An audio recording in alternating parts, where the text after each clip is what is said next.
Welcome ma'am to the show. Thank you. Because we are not emotionally connected to that. ഇപ്പോഴത്തെ പെൺകുട്ടികളും എല്ലാ പെൺകുട്ടികളും നല്ല മിടുക്കികളാണ്. Go out of your comfort zone. Sex is not a promise നമ്മൾ കേട്ടിട്ടുണ്ട്. Adjust ചെയ്യാനുള്ള വാക്കേ ഇനി ഉപയോഗിക്കില്ല. ആ വാക്കിനോട് തന്നെ ഞാൻ വെറുക്കപ്പെട്ടു. ഇനി നമുക്ക് ഫാമിലീസ് എടുത്തു കഴിഞ്ഞു കഴിഞ്ഞാൽ പേരൻസിന് എപ്പോഴും ഉള്ളൊരു കൺസേൺ ആണ് കിഡ്സിനെ എങ്ങനെ ഹെൽത്തി ആയിട്ട് വളർത്താം എന്നുള്ളത്. ഇപ്പം ഇത് പറഞ്ഞ പോലെ തന്നെ സോഷ്യൽ മീഡിയയിൽ കാണുന്നതും അതും ഇതും ഒക്കെ വായിച്ച് കുട്ടികളെ വളർത്താൻ ശ്രമിക്കുന്ന പേരൻസ് നമ്മൾ കാണുന്നുണ്ട്. എങ്ങനെ നമുക്ക് ഇപ്പോഴത്തെ ഒരു കാലഘട്ടത്തിൽ ഒരു ഹെൽത്തി കിഡിനെ റേസ് ചെയ്യാം? അത് ഭയങ്കര ഒരു ചലഞ്ചിങ് ആയിട്ടുള്ള ഒരു ക്വസ്റ്റ്യൻ ആണ്. കാരണം ഇപ്പോഴത്തെ കുട്ടികൾക്ക് അത്രയും ഓപ്പർച്യൂണിറ്റി. ഒരു പോസ്റ്റ് കണ്ടിട്ടുണ്ടോ, ഒരു മൊയിലും മറ്റേ നിറയെ ക്യാരറ്റും കൂടെ ലക്ഷക്കണക്കിന് ക്യാരറ്റിന് നടുക്കൊരു മൊയിലിരിക്കുന്നത്. അതിന്റെ അവസ്ഥയാണ് ഇപ്പോഴത്തെ കുട്ടികളുടെ. കാരണം അവർക്ക് ഇൻഫിനിറ്റ് ഓപ്പർച്യൂണിറ്റീസ് എന്ന് പറയും. അവർക്ക് എന്തോരം വേണമെങ്കിലും കാര്യങ്ങൾ ചെയ്യാനുള്ള ഓപ്പർച്യൂണിറ്റീസ് ഇപ്പോഴത്തെ കാലഘട്ടത്തിലുണ്ട്.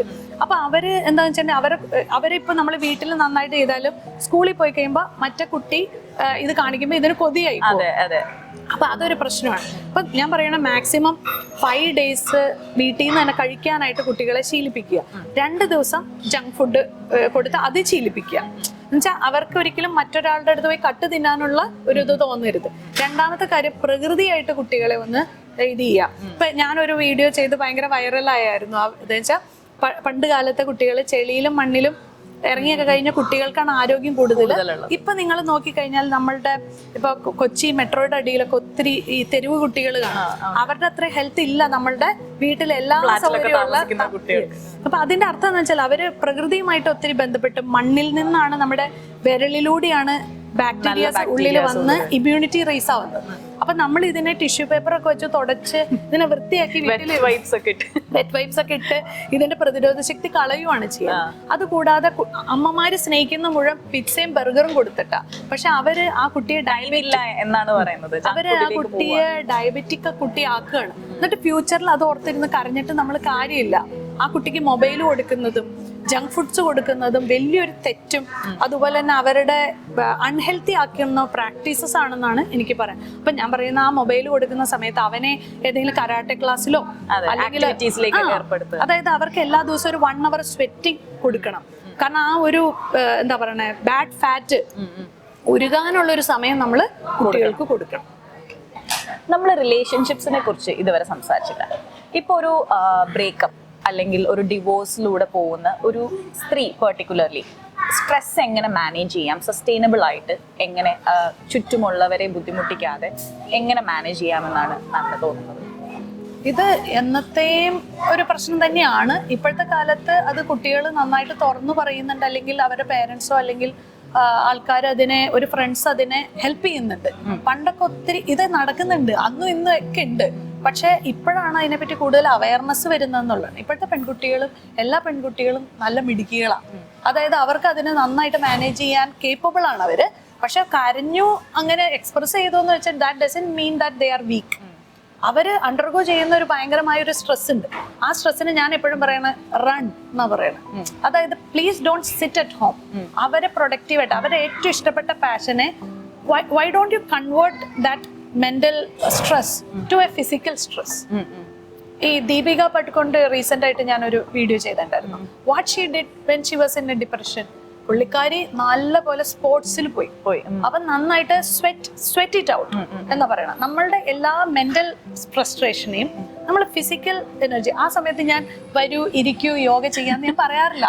C we should be practical. ഞാൻ യോഗ തെറാപ്പിസ്റ്റ് ആയതുകൊണ്ട് തന്നെ എല്ലാവരും ചോദിക്കണം ഡോക്ടറെ എന്നെ വേഗം ഒന്ന് യോഗ ചെയ്യിപ്പിക്കും, ഞാൻ ഭയങ്കര സ്ട്രെസ്. ഞാൻ പറയും ഇതിപ്പോ എനിക്ക് ആപ്ലിക്കബിൾ ആവില്ല. ആ മെന്റൽ സ്റ്റേറ്റ് പോകണം. അവർ കണ്ണടച്ച് ഇങ്ങനെ ചെയ്യുമ്പോഴും അവരുടെ ഉള്ളിൽ തോട്ട്സ് അല്ലേ, അതവർക്ക് പറയില്ലേ മങ്കി മൈൻഡ് ആണ് ആ സമയത്ത്. അപ്പൊ ഞാൻ പറയണം ഓടിക്കോ, നന്നായിട്ട് ഓടാൻ പൊക്കും, നന്നായിട്ട് അത് ചെയ്ത് കഴിയുമ്പോൾ അവർക്ക് ആ വാശി അത് മുഴുവൻ അതിനകത്ത് തീർക്കുക. അല്ലെങ്കിൽ ബാഡ്മിന്റൺ കളിക്കുക. ആ വാശിയും ഫ്രസ്ട്രേഷനും ആണ് അവരുടെ ഡിപ്രഷൻ, ആ സ്ട്രെസ്. അവരുടെ ദേഷ്യം മുഴുവൻ തീർക്കേണ്ടത് എവിടെയാ? ഒരു ഫിസിക്കൽ ഇതിലൂടെയാ. അവർക്ക് ഡാൻസ് ഇഷ്ടപ്പെട്ട ഒരു കുട്ടിയാണ്, ഡാൻസിന് പൊക്കോ, സുംബയ്ക്ക് പൊക്കോ, യോഗ തന്നെ ചെയ്യണമെന്ന് ഞാൻ ഒരിക്കലും പറയല്ല. ബി മൂവിങ്, മൂവ് എന്നുള്ളതാണ്, റൺ, അങ്ങനത്തെ നല്ല ഇത് ചെയ്യാം. Then focus on their career. അവർക്ക് ഇതിന്റെ മുഴുവൻ എനർജി പഠിച്ചു കാണിക്കുക. സി ഒരു ലേഡിക്ക് സമൂഹത്തിൽ ഏറ്റവും കൂടുതൽ വിലയുണ്ടാക്കുന്ന എന്താണ്? വിദ്യാഭ്യാസം. അതെ. അപ്പൊ അതിലൂടെ അവരെ നന്നായിട്ട് നമുക്ക് അപ്ലിഫ്റ്റ് ചെയ്ത് കൊടുക്കാൻ പറ്റും. ഇപ്പൊ എനിക്കറിയാവുന്ന ഒരു ലേഡിയുടെ കഥ പറയാം. അവര് പറഞ്ഞിട്ടുണ്ട്, ഇത് എവിടെ വേണമെങ്കിലും പറഞ്ഞോളാൻ പറഞ്ഞു. അവര് ശരിക്കും പറഞ്ഞാൽ ബുള്ളിങ്ങിന്, അത് അവരുടെ ഓഫീസിൽ ബുള്ളിങ് അനുഭവിച്ച ഒരു ലേഡിയാണ്. അവര് എന്ത് ചെയ്തു, ഞാൻ പറഞ്ഞു നിങ്ങൾക്ക് എന്തുകൊണ്ട് PSC ടെസ്റ്റ് ചെയ്തുകൂടാ എന്ന് ചോദിച്ചു. പറഞ്ഞു ശരിയാണല്ലോ, അവർ PSC ടെസ്റ്റ് ചെയ്ത് ഇപ്പൊ അവിടുത്തെ പ്യൂണാണ്. അവർക്ക് ഇപ്പൊ അവരെന്ത് ചെയ്യണം, മറ്റുള്ളൊരു ആ കൂടെ നിന്ന് എല്ലാ കോവർക്കേഴ്സും ഇപ്പൊ അവരെ റെസ്പെക്ട് ചെയ്യേണ്ട position. So what you need to do, forget about everything, go out of your comfort zone. നിങ്ങളുടെ കൂടെ ഉണ്ടായിരുന്ന എല്ലാവരിൽ നിന്ന് നിങ്ങൾ പുറത്തേക്ക് പോവുക. നിങ്ങൾക്ക് അറിയില്ലാത്തൊരു സോണിൽ ചെല്ലുക. അവിടെ നിങ്ങൾ നന്നായിട്ട് നിങ്ങളുടെ ഷൈൻ ചെയ്യാനായിട്ടുള്ള കാര്യം നിങ്ങൾ നന്നായിട്ട് പഠിക്കുക. അവിടെ നിങ്ങൾ ഇതായി കഴിയുമ്പോൾ automatically you will get come back to the same. അപ്പൊ നിങ്ങൾക്ക് ഇതൊക്കെ ഓക്കെയാണ്, നിങ്ങൾ ഓൾറെഡി ഓക്കെ ആയി കഴിഞ്ഞു. ഇനിയിപ്പോ നിങ്ങൾ എന്ത് പറഞ്ഞാലും നിങ്ങളെ ഒരു രോമത്തിൽ പണ്ട് എൻ്റെ ഒരു പ്രശ്നം, ബിറ്റർ എക്സ്പീരിയൻസ് എനിക്ക് ഉണ്ടാവുമ്പോൾ ഞാൻ എപ്പോ പറഞ്ഞാലും അത് പറഞ്ഞ് കരയുമായിരുന്നു. ഇപ്പൊ എനിക്കത് പറയുമ്പോൾ ചിരിയ വരും. So because I M healed, മനസ്സിലായി. അപ്പൊ ഇതാണ് നമ്മൾ ചെയ്യുന്നത്. നമ്മുടെ ന്യൂ ജനറേഷൻ കുട്ടികൾ, അതായത് ജെൻസി കുട്ടികളും അവരുടെ സെക്ഷൽ എക്സ്പോഷറിനെ കുറിച്ചും മാമിന് എന്താണ് പറയാനുള്ളത്? Good question. അതായത് ഇപ്പൊ ശരിക്കും പറഞ്ഞാൽ ഞാൻ എപ്പോഴും എൻ്റെ മകള് ഒരു ന്യൂ ജനറേഷൻ കുട്ടിയാണ്. അപ്പൊ ഞാൻ പറയുന്നത് വെച്ചാൽ നിങ്ങളുടെ ഒരു ഇതെന്ന് പറയുന്ന ഒരു ടെമ്പിൾ ആണത്. നമ്മൾക്കത് ഒരിക്കലും അതൊരു ബോഡി നീഡിന് വേണ്ടിയിട്ട് ഉപയോഗിക്കേണ്ട ഒരു കാര്യമല്ല. അത് നമ്മൾ വളരെ പ്രിസർവ് ചെയ്യേണ്ട ഒരു എനർജിയാണ്. അത് എല്ലാവർക്കും വന്ന് അമ്പലത്തിൽ കയറാൻ പറ്റില്ല. അന്ന് പറഞ്ഞ പോലെ തന്നെ അതിൻ്റെതായിട്ടുള്ള ഒരു ബൗണ്ടറി നമ്മൾ എപ്പോഴും സെറ്റ് ചെയ്യേണ്ടത്. അല്ലെങ്കിൽ എന്ന് വെച്ചാൽ ഈ കുട്ടികൾ തന്നെ നല്ല രീതിയിലുള്ള ട്രോമയിലേക്ക് പോവാറുണ്ട്. ദാറ്റ് ആക്ച്വലി ബേസിക് പ്രശ്നം എന്താണെന്നറിയോ, മൈൻഡ് കൺട്രോൾ ഇല്ല. മൈൻഡ് കൺട്രോൾ ഇപ്പൊ പണ്ടത്തെ ജനറേഷനിൽ നിന്ന് ഇപ്പോഴത്തെ ജനറേഷനിലെ കുട്ടികൾ ഹൈലി സെൻസിറ്റീവാണ്. ഞാൻ പറയുന്ന ഫെയിലിയേഴ്സിനെ അവർക്ക് ഹാൻഡിൽ ചെയ്യാനുള്ള കഴിവില്ല. അതേപോലെ തന്നെ അവരുടെ ബോഡിയിലുള്ള എക്സ്പോഷറും അവർക്ക് ആർക്കും അവരെ യൂസ് ചെയ്യാനായിട്ട് അവർ ഓപ്പൺ ആയിട്ട് കൊടുക്കുകയാണ്. We should have some self image and self respect. അത് നമ്മൾ ഇത് ചെയ്ത് കഴിയുമ്പോഴാണ് നമുക്ക് നമ്മളെ പറ്റിയുള്ളൊരു വാല്യൂ നമുക്ക് ഉണ്ടാവുള്ളൂ. അത് ചെയ്തിട്ട് നിങ്ങൾക്കൊരു പർട്ടിക്കുലർ ഒരു ഏജ് ആയി കഴിയുമ്പോൾ നിങ്ങൾ ആ ഒരു സെക്ഷുവാലിറ്റിയെ നിങ്ങളൊന്ന് എൻജോയ് ചെയ്ത് നോക്കും, ഭയങ്കര രസമായിരിക്കും. അതല്ലാതെ ഒത്തിരി ഇത് ചെയ്യുമ്പോൾ വല്ലപ്പോഴും കിട്ടുന്ന ഓണക്കോടിക്ക് ത്രില്ലുണ്ടായിരുന്നു, എല്ലാ ദിവസവും ഡ്രസ്സ് കിട്ടിക്കഴിഞ്ഞാൽ അതിന് ത്രില്ലുണ്ടാവില്ല. അതാണ് അതിൻ്റെ ഉത്തരം. Women are more emotionally attached in A relationship എന്നാണ് എനിക്ക് ഫീൽ ചെയ്തിട്ടുള്ളത്. പൊതുവേ ഉള്ളൊരു ധാരണ അത് തന്നെയാണ്. മാമിന് അതിനെ കുറിച്ച് എന്താണ് സംസാരിക്കാറുള്ളത്? പറഞ്ഞ പോലെ men are from Mars, women are from Venus എന്ന് പറഞ്ഞ പോലെ ആ ഡിഫറൻസ് എന്തായാലും ഉണ്ട്. പക്ഷെ ഞാൻ കണ്ടതില്ല, അതായത് എനിക്ക് ഏറ്റവും കൂടുതൽ എൻ്റെ വളരെ ഡിയറസ്റ്റ് ആയിട്ടുള്ള അനിയത്തി കുട്ടിമാരാണ് എനിക്ക് ഏറ്റവും കൂടുതൽ. അതുപോലെ ചേച്ചിമാരെ ഞാൻ സ്ത്രീകൾക്കാണ് എന്നോട് പെട്ടെന്ന് കൂടുതലൊരു അറ്റാച്ച്മെന്റ് വരുന്നത്. അപ്പൊ വേറെ ഡോണ്ട് ടേക്ക് ഇറ്റ് അപ്പൊ എന്ന് പറഞ്ഞാൽ അപ്പൊ അതിനകത്ത് ഞാൻ കൂടുതൽ അവർ ഷെയർ ചെയ്യുമ്പോൾ ഞാൻ മനസ്സിലാക്കുന്നത് എന്താന്ന് വെച്ചാൽ അവർക്ക് ഇമോഷണലി ഒരു റിലേഷൻഷിപ്പിൽ നിന്ന് മാറാൻ, അതായത് അവർക്ക് തോന്നും ആണുങ്ങൾ പെട്ടെന്ന് അതിൽ നിന്ന് മാറാൻ അവർ റെഡിയാവുന്നുണ്ട്. അതേപോലെ തന്നെ സ്ത്രീകൾക്ക് കുറച്ച് പാടാണ്. അപ്പൊ ശരിക്കും പറഞ്ഞാൽ ഇതിനകത്ത് ഒരു പണ്ട് കാലത്ത് ഒരു ഹിസ്റ്ററി എടുക്കുവാണെങ്കിൽ തന്നെ നമ്മൾക്ക് ശരിക്കും പറഞ്ഞാൽ കുരങ്ങിന്റെ ജന്മമാണെന്ന് പറയുമല്ലോ. അതിനകത്തും ശരിക്കും പറഞ്ഞാൽ മെന്നിന് ഉള്ള ഒരു ഇതെന്ന് വെച്ചാൽ അവർക്ക് they can get attracted to anyone. Ladies വളരെ സ്പെസിഫിക് ആണ്. ഇതൊരു വലിയൊരു കോൺട്രവേഴ്സി ഉണ്ടാക്കാൻ വേണ്ടി പറയുന്നതല്ല.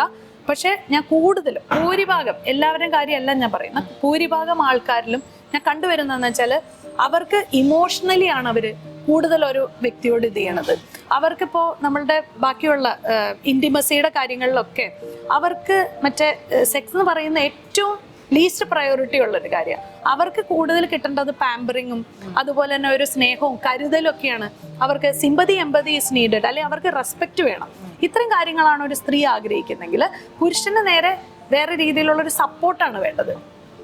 ഞാൻ ഏറ്റവും കൂടുതൽ പുരുഷന്മാരിൽ നിന്ന് കേട്ടിരിക്കുന്നത് അവർക്ക് സപ്പോർട്ടാണ്. അപ്പൊ ഈ ഒരു രീതിയിൽ എവിടെയാണോ അവനൊരു സപ്പോർട്ട് കിട്ടാതാവണേ അവൻ പെട്ടെന്ന് തന്നെ അതിന് പിന്മാറും. ഈ രണ്ട് ധ്രുവങ്ങളെ മനസ്സിലാക്കിയിട്ട് നമ്മൾ അവരുടെ ഒരു വീക്ക് പോയിന്റും സ്ട്രോങ് പോയിന്റും ഒരു പാർട്ട്ണറിനെ മനസ്സിലാക്കി കഴിഞ്ഞു കഴിഞ്ഞാൽ നമ്മൾ രക്ഷപ്പെട്ടു. പക്ഷെ അത് ഇപ്പോഴത്തെ കാലത്ത് അതൊരു ഇത്തിരി പാട് തന്നെയാണ്. Sex is not a promise നമ്മൾ കേട്ടിട്ടുണ്ട്. So is marriage a promise, especially when kids are involve? അതൊരു ഭയങ്കര കുഴപ്പിക്കുന്ന ചോദ്യമാണ്. അതായത് പലപ്പോഴും എനിക്ക് വളരെ വിഷമം തോന്നിയ ഒരു കാര്യം ഞാൻ പറയാം. അതായത് ഇപ്പൊ ദുബായിൽ തന്നെ ഉണ്ടായ ഒരു ഇൻസിഡന്റ്, ആ ഒരു വളരെ അബ്യൂസ് ചെയ്യപ്പെട്ട എന്ന് പറയുമ്പോൾ ഡെഫിനറ്റ്ലി അതിൽ നിന്ന് നമ്മൾ മൂവ് ഔട്ട് ചെയ്തേ പറ്റൂ. ഇനിയിപ്പോൾ കുട്ടികളോ ആരതിനകത്ത് ഉണ്ടായാലും എന്താ, ആ ഒരു കുട്ടിയുടെ ജീവിതമല്ലേ ഇവിടെ പോയത്. അപ്പം ഞാൻ പറയുന്നത് വെച്ചാൽ എന്തിനാണ് ഇത്രയും കഷ്ടപ്പെടുന്നത്? നമുക്ക് ഒറ്റ ജീവിതമുള്ളൂ. ആ ജീവിതം എന്തിനാണ് എവിടെയെങ്കിലും ഹോമിക്കുന്നത്? ഞാൻ പറയുന്ന ആ കുട്ടിക്ക് അന്ന് ഇപ്പൊ എന്തോരം ആൾക്കാർ നമ്മൾ സഹിതം ഇവിടെ ഇരുന്ന് പറഞ്ഞിട്ട് എന്താ കാര്യം? ആ കുട്ടിയെ രക്ഷിക്കാൻ ആരെങ്കിലും ഉണ്ടായോ? മീഡിയയിലും പല സ്ഥലങ്ങളിലും പല രീതിയിലുള്ള വാർത്തകൾ വന്നു. എല്ലാവരും ഇവിടെ ഇരുന്നിട്ട് സപ്പോർട്ട് ചെയ്തിട്ട് എന്താ കാര്യം? ആ കുട്ടി ഒരു സ്ട്രോങ് ആയിട്ടുള്ള ഡിസിഷൻ എടുത്തിരുന്നെങ്കിൽ നിന്ന് ഞാൻ 2 ദിവസം അതിനെപ്പറ്റി വളരെ വിഷമിച്ചിട്ടുണ്ട്. ഇപ്പൊ വിഷമിച്ചിട്ട് എന്താ കാര്യം? നമ്മൾ വേറെ കാര്യങ്ങൾ വന്നു, അടുത്ത് വീണ്ടും ആത്മഹത്യകൾ വരുന്നു. ഞാൻ പറയുകയാണെങ്കിൽ ഇങ്ങനെയുള്ള സിക്കായിട്ടുള്ള റിലേഷൻഷിപ്പിലേക്കൊക്കെ പേരൻസ് ദൈവത്തെ ഓർത്ത് ആ പെൺകുട്ടി കരഞ്ഞ് വീട്ടിലേക്ക് വിളിച്ചു വരുമ്പോൾ നീ ഇങ്ങോട്ട് വരൂ എന്നൊന്ന് പറയുക, അല്ലാതെ അഡ്ജസ്റ്റ് ചെയ്യാന്നുള്ള വാക്കേ ഇനി ഉപയോഗിക്കരുത്. ആ വാക്കിനോട് തന്നെ ഞാൻ വെറുക്കപ്പെട്ടു. കാരണം മരണം സംഭവിച്ചിട്ട് ആവരുത്. ഇനിയിപ്പോ അവരെന്തിനാ ചെയ്യും? ശരിക്കും മരിച്ചത് എത്ര പേരാ? പേരൻസ് മരിച്ചു, അവരെ സിബ്ലിങ്സ് മരിച്ചു, അവരും മരിച്ചു. ഒരു കുടുംബം സത്യം പറഞ്ഞാൽ കംപ്ലീറ്റ്ലി ക്രോസ്ഡ് ആയി. അപ്പൊ ഞാൻ പറയുന്ന marriage is not a promise. നമ്മൾ ഒരുപാട് വെൽനെസ് മിത്തുകൾ കേൾക്കാറുണ്ട്. ലൈക്ക് ഡെയിലി 8 ഗ്ലാസ് വെള്ളം കുടിക്കണം, അല്ലെങ്കിൽ ഷുഗറിനെക്കാട്ടിലും ബെറ്റർ ആർട്ടിഫിഷ്യൽ സ്വീറ്റ്നസ് ആണ് എന്നൊക്കെ. ഇതുപോലെയുള്ള വെൽനെസ് മിത്തുകൾ മാം ഡേ ടു ഡേ ലൈഫിൽ ഡീൽ ചെയ്യാറുണ്ടോ? അതെങ്ങനെയാണ് ഡീബങ്ക് ചെയ്യാറ്? ഞാൻ എപ്പോഴും ഈ 8 ഗ്ലാസ് വെള്ളത്തിന്റെ കാര്യം പറയുമ്പോൾ വെനെവർ യു ഫീൽ തേഴ്സ്റ്റി, അല്ലെങ്കിൽ നമ്മുടെ ചുണ്ട് ഡ്രൈ ആവുന്നു, ആ സമയത്ത് നമ്മളൊരു സിപ്പ് ഓഫ് വാട്ടർ, നമ്മുടെ body whatsoever your body demanding, അത് നമ്മൾ ചെയ്യാന്നുള്ളതാണ്. ഇപ്പോൾ ഇയാളുടെ ഒരു ഇതിന് ഞാൻ പറയാണ് നന്ദന യോഗ ചെയ്യണം നന്ദനയുടെ ഹെൽത്തിന്. പക്ഷെ നന്ദന ഈസ് ആക്ച്വലി മോർ ഒരു സ്പോർട്ടിക് കൈൻഡ് ആണ്. നന്ദനയ്ക്ക് യോഗ ഇഷ്ടമല്ല. നന്ദനയ്ക്ക് കൂടുതൽ ഇഷ്ടം ഡാൻസ് ക്ലാസ്സിൽ പോകാനാണ്. അത് ചെയ്യണം. വാട്ട് യുവർ ബോഡി റിക്വയർസ്, അല്ലെങ്കിൽ ബോഡി ആസ്ക് ചെയ്യുന്ന കാര്യങ്ങളെ ആയിരിക്കണം നമ്മൾ കേൾക്കേണ്ട. അല്ലാതെ ആരെങ്കിലും എന്തെങ്കിലും പറഞ്ഞിട്ടല്ല, അവരത് പറഞ്ഞതുകൊണ്ട് ഞാനിത് ചെയ്യുന്നു എന്നുള്ളതല്ല. എൻ്റെ ബോഡി ട്യൂൺ ചെയ്തിരിക്കുന്ന ഇതിനകത്താണ്. അപ്പൊ അതുകൊണ്ട്, അല്ലെങ്കിൽ ബോഡി ക്രേവ് ചെയ്യുന്നത് എന്താണ്? ഇപ്പൊ സ്വീറ്റ് ക്രേവിംഗ് എന്ന് പറയുന്നത് പലപ്പോഴും ഇമോഷണൽ ഈറ്റിംഗ് ആണ്.